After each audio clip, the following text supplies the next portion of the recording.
दिक्कत होते हैं तो हम जो बुनियादी चीज़ें उनको बताते हैं तो उनमें से एक चीज़ ये लाजमी बताते हैं कि रिस्क पाक नहीं होगा तो बातिन रोशन नहीं होगा। ये बुनियादी बात है। शख्स झूठ बोलता है रूहानियात तो दूर की बात है, अल्लाह के फरिश्ते उससे 1 मील दूर हट जाते हैं। जब कोई शख्स झूठ बोलता है तो हदीस पाक में आता है उसके मुंह से एक खास किस्म की बदबू निकलती है। उस बदबू को हम नहीं सूंघ पाते लेकिन फरिश्ते सूंघ लेते हैं।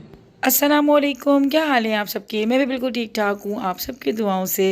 तो ये व्लॉग जो है ये जुम्मे का दिन का था और जुम्मे के दिन की रूटीन जो होती है वो कुछ ऐसी होती है कि नमाज़, कुरान पाक और इस तरह के बयानात वगैरह सुनने में ही गुजर जाता। और कोशिश मेरी यही होती है कि फ्राइडे के दिन को मैं अपने काम के साथ साथ जो है इस तरह की एक्टिविटीज़ में ही गुजारूँ। तो बस नमाज़ वगैरह अदा कर ली थी और अभी खाना बनाने के लिए खड़ी हुई थी। तो क्या हुआ कि भाई मटन का गोश्त मेरे पास रखा हुआ था लेकिन घर वालों का मूड हो रहा था चिकन में खाने का, पालक गोश्त। तो बस अभी हस्बैंड क्योंकि आज घर में ही होते हैं तो ग्रोसरी वगैरह लेने के लिए जाऊंगी और उसके बाद फिर अपनी रेसिपी को जो है कंप्लीट करूंगी।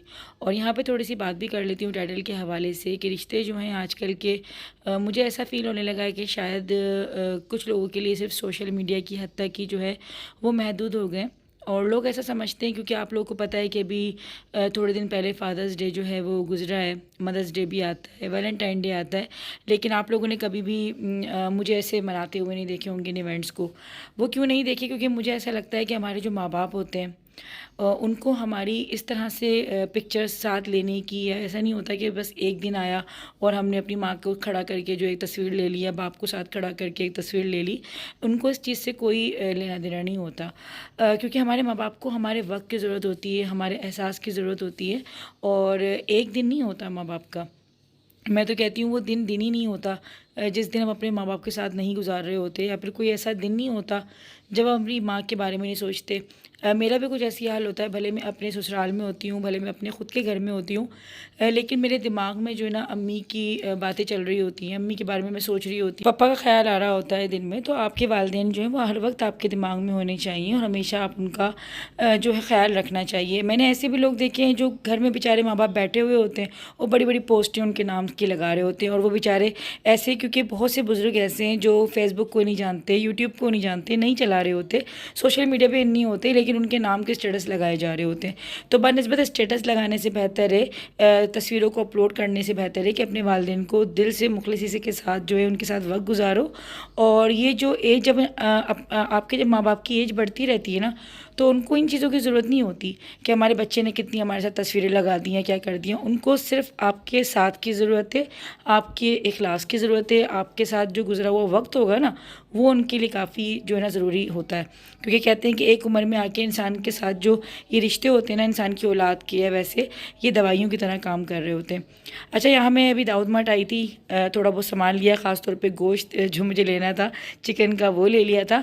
और यहाँ मुझे बहुत ही प्यारी सी जो है मेरी सब्सक्राइबर मिल गई थी, किरण इनका नाम था, और ये टंडो आदम से आई हुई थी। और इनके बेटे के लिए आप लोग ख़ास दुआ करिएगा जो कि इनकी गोद में, क्योंकि इसकी तबीयत सही नहीं रहती जिसके सिलसिले में ये अक्सर हैदराबाद आती। तो अल्लाह पाक से यही दुआ है कि अल्लाह पाक इस बच्चे समेत जो है तमाम बच्चों की हिफाजत करे और सबको सेहत तंदुरुस्ती वाली ज़िंदगी दे। तो बस यहाँ से आलमोस्ट मेरी ग्रोसरी जो थी वो कम्प्लीट हो गई थी, लेकिन बस एक दो छोटी मोटी चीज़ें थी जो कि मैं जल्दी जल्दी ले रही थी। ढूंढ के ला रही हूँ। अरे बच्चे खाते हैं ना, हद हो गई। कौन सा वाला? मीठे में डाला था। और चॉकलेट वाला कौन सा है? इनको मैंने लगा दिया बिल पे और यहाँ पे मैं पी रही हूँ मैंगो शेक। तो कहने का मकसद सिर्फ और सिर्फ इतना ही है कि सोशल मीडिया पे इजहार मोहब्बत करने के बजाय अपने माँ बाप से आप उनका असल ज़िंदगी में जो ना ख्याल रखें और उनको इन पोस्टों से ज़्यादा जो है आपके साथ की ज़रूरत है, आपकी मोहब्बत की ज़रूरत है। आप उनकी तरफ एक हंस के देख भी लेंगे ना, बस माँ बाप जो है ना कुछ भी नहीं चाह रहे होते अपनी औलाद से, सिर्फ और सिर्फ आपकी तवज्जो मांग रहे होते हैं, आपका साथ मांग रहे होते हैं। तो बस कदर करें अपने माँ बाप की, दुनिया को दिखाने के लिए नहीं, अपने दिल से और अल्लाह को राज़ी करने के लिए। तो बस कहने का मकसद सिर्फ और सिर्फ मेरा इतना था। कभी लिया था मैंने, कैसे बताया, ठंडा बर्फ़ हो रहा है। चलें, आप जहांगीर नहीं है, आप ही लेके चलोगे।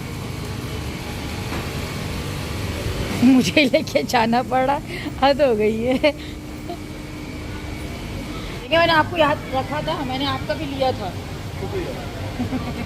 वेलकम। घर जैसी बात है, कोई मसला नहीं, ये छोटी मोटे काम कर देती हूँ, बिलिंग करवा दें।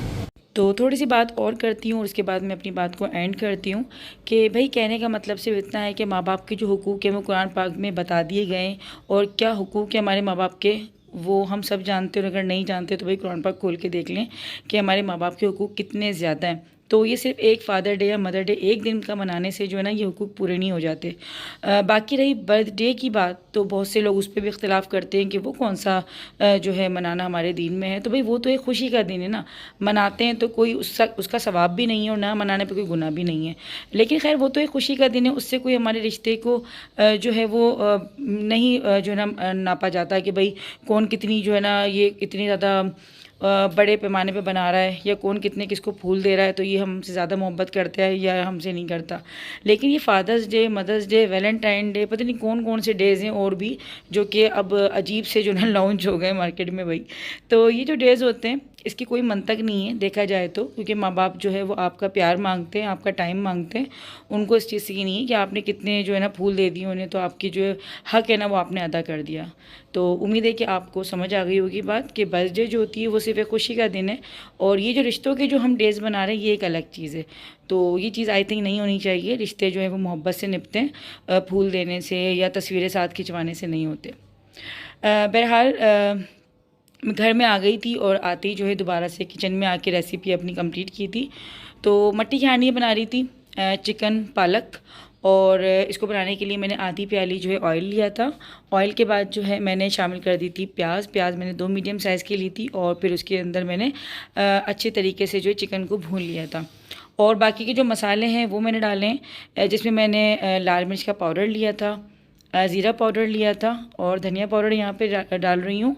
और हल्दी जो थी वो मैंने थोड़ी ज़्यादा डाली थी, क्योंकि पालक होता है तो पालक थोड़ा सा ब्लैक ब्लैक सा बनता है अगर हम हल्दी ज़्यादा नहीं डालेंगे। तो मैंने जो हल्दी है वो थोड़ी ज़्यादा डाली थी। बाकी गरम मसाला जो है वो तमाम खड़ा मसाला यहाँ पे इस्तेमाल करूँगी, जिसमें साबुत जो है दालचीनी होगी, बड़ी इलायची होगी, थोड़ी सी लौंगे होंगी, यानी कि 2-2 3-3 ना, और साथ में ही काली मिर्चें होंगी। तो खड़ा गरम मसाला जो है काफ़ी अच्छा लग रहा होता है। और जितने भी पिसे हुए मसाले जो मैंने इस्तेमाल करे हैं वो मैंने दस्त के इस्तेमाल करें। और बाकी धनिया पाउडर जो था वो भी मैंने थोड़ा सा ज़्यादा डाला था। नमक हस्बे ज़रूरत हस्बे ज़ायका, ये भी मैं पिंक सॉल्ट जो है इस्तेमाल कर रही हूँ। आजकल काफ़ी ज़्यादा जो है ये फ़ायदा भी देता है, और ब्लड प्रेशर वालों के लिए तो ये बहुत ही आइडियल होता है। टमाटर थे, टमाटर मैंने जो है 2 बड़े साइज़ के लिए थे। अगर आप टमाटर को स्किप करना चाहते हैं तो आप इसकी जगह दही भी इस्तेमाल कर सकते हैं, लेकिन मैं टमाटर इस्तेमाल करती हूँ। मट्टी की हांडी बना रही हूँ तो बहुत ही जल्दी बनेगा, क्योंकि चिकन है काफ़ी जल्दी बन जाता है। अब यहाँ पे ढक के मैंने तकरीबन 6 से 7 मिनट रखा था। उसके बाद यहाँ पे बस मैं अच्छी तरीके से सालन को भून लूँगी।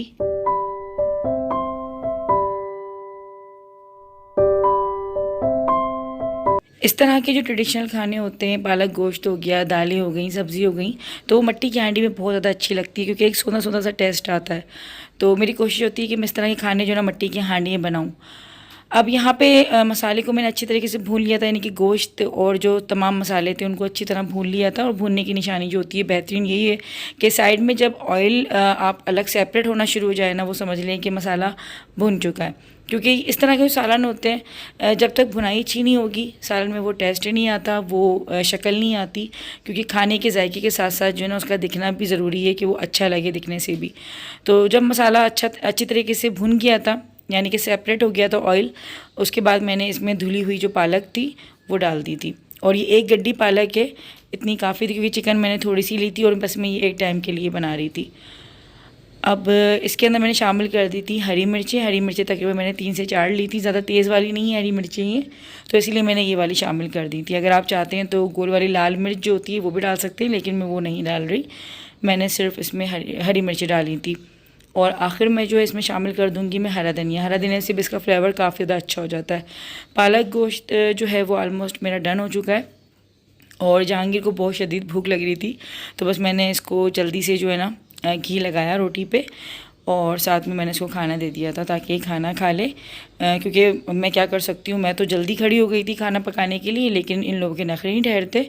और बाज़ दफ़ा घर वाले जो ना आपको काफ़ी ज़्यादा परेशान कर देते कि नहीं ये चाहिए या वो चाहिए, तो इन लोगों की वजह से ही देर हुई थी।